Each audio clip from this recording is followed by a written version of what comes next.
Hi, Brandy. So here is your long shot.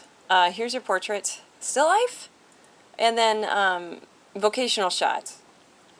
The composition here is very good. I think this is a strong shot. I think the lighting could have been a lot different. I think you could have used your kit and done something here to use your lights to harness lighting as a narrative and communicative tool, but the composition here is good, so we'll give you that. And then here's your still life. I don't know if this is very telling of his job. I get that maintenance men need a lot of keys, but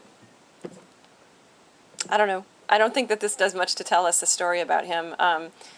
Maybe the Tweety bird is the operative object here. The composition, again, is good. The depth of field is wonderful. I think the quality of light is pretty good. However, you can see that here with this soft ambient light, and then here with this hard directional light, they just don't go together. And then here, again, we're in soft ambient light, and then with a brightly lit background. I think the composition is okay, but that's your portrait. And then here, again, we're back into soft ambient light. This shot, I think, is really interesting. I like this. I love how he's just so tiny in the shot.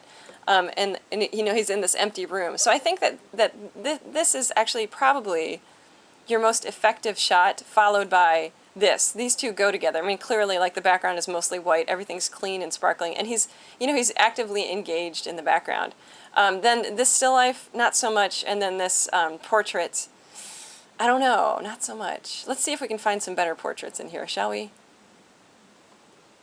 These really just feel like he's just standing in front of you gabbing. They're not, you know, they're not really very powerful. Neither are the ones where he's standing in front of the sign. He's just standing there, you know, these aren't really... Aha! See? There we go. There's an interesting shot. I would like to have seen that one, I think. Yeah. And these are actually really nice long shots down here, too, of him with all of his tools and things. So we would hope with this assignment that students would use their lights and really harness lighting as a communicative tool, so you can really tell us a story. So right now, you know, you're giving us the facts. You know, here he's in an empty room taking care of stuff, and maybe this dim light without anything on works. And then, you know, I don't think that the lighting here is working. I don't think it's doing anything to tell us a story about him. He's pretty much just standing us in front of the camera.